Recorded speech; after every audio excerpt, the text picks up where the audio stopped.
Perkenalkan, nama saya Dwi Chandra Kalista dengan NIM 43040250075 dari Prodi Psikologi Islam kelas 2B. Jadi, di video kali ini saya akan mereview sebuah buku sebagai tugas tengah semester dari mata kuliah Psikologi Islam yang diampu oleh Bapak Agus Hermawan MA.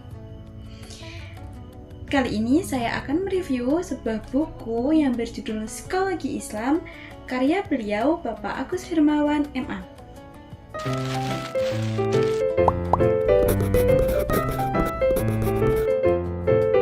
Jadi teman-teman, pada bab pertama dalam buku Psikologi Islam membahas tentang konsep manusia dalam perspektif Islam. Dalam Islam, manusia dipandang sebagai makhluk yang memiliki keistimewaan dibanding makhluk lainnya.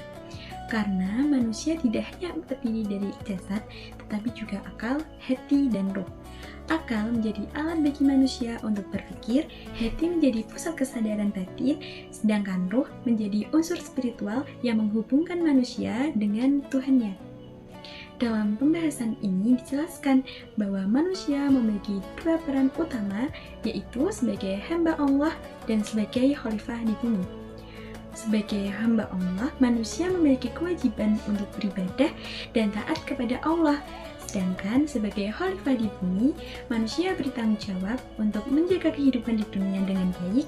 Selain itu, manusia juga memiliki hubungan dengan dirinya sendiri, dengan manusia sesama manusia, dan dengan alam, dan juga dengan Tuhan.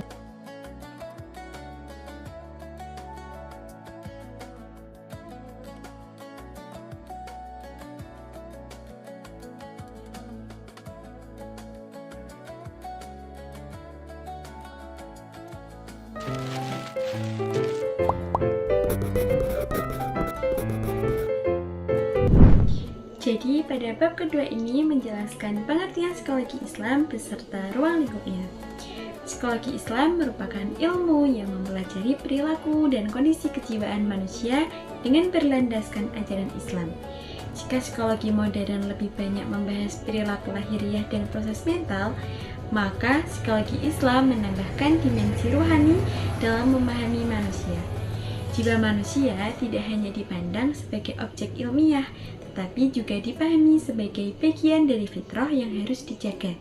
Psikologi Islam menjadikan Al-Quran dan hadis sebagai sumber utama, kemudian didukung oleh akal dan pengalaman empiris.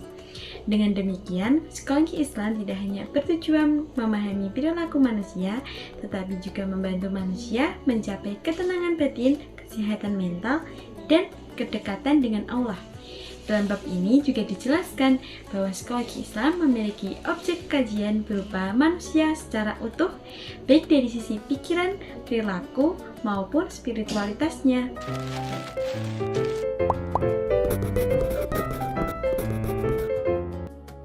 Pada bab ketiga membahas tentang perbandingan antara psikologi barat dan psikologi Islam.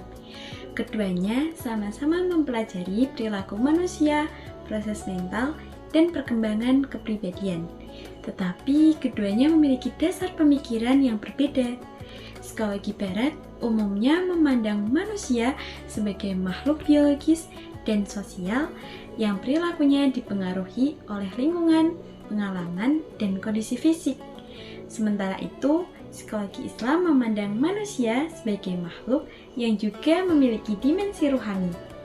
Dalam psikologi Islam, manusia tidak hanya dinilai dari apa yang terlihat secara lahir, tetapi juga dari kondisi hati dan hubungannya dengan Allah.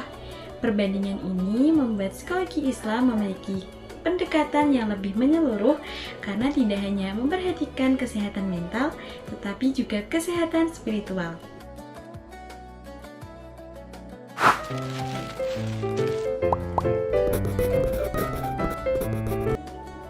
Nah, pada bab keempat menjelaskan metode dan pendekatan dalam psikologi Islam. Dalam memahami jiwa manusia, psikologi Islam menggunakan beberapa metode yang saling melengkapi. Metode pertama adalah pendekatan wahyu, yaitu menjadikan Al-Quran dan hadis sebagai sumber utama dalam memahami hakikat manusia. Metode kedua adalah pendekatan rasional yang menggunakan akal untuk menganalisis perilaku manusia secara logis. Metode ketiga adalah pendekatan empiris, yaitu melalui pengalaman dan pengamatan terhadap kehidupan manusia. Nah, dengan menggabungkan ketiga metode tersebut, psikologi Islam berusaha memahami manusia secara seimbang antara ilmu pengetahuan dan nilai spiritual.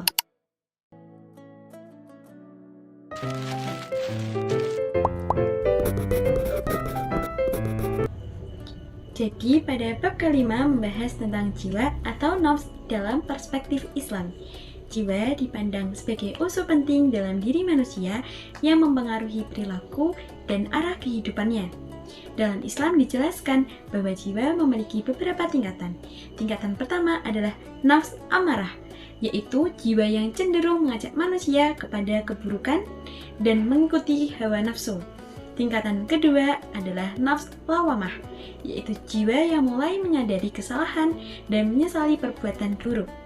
Tingkatan ketiga ada nafs mutmainnah, yaitu jiwa yang tenang karena dekat dengan Allah.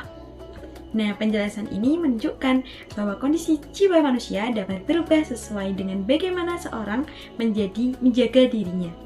Jiwa yang sehat akan melahirkan perilaku yang baik, sedangkan jiwa yang kotor dapat membawa manusia kepada kerusakan.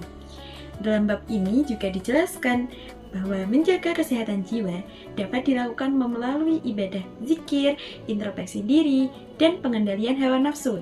Dengan demikian, psikologi Islam melihat bahwa pembinaan jiwa menjadi bagian penting dalam pembentukan kepribadian manusia.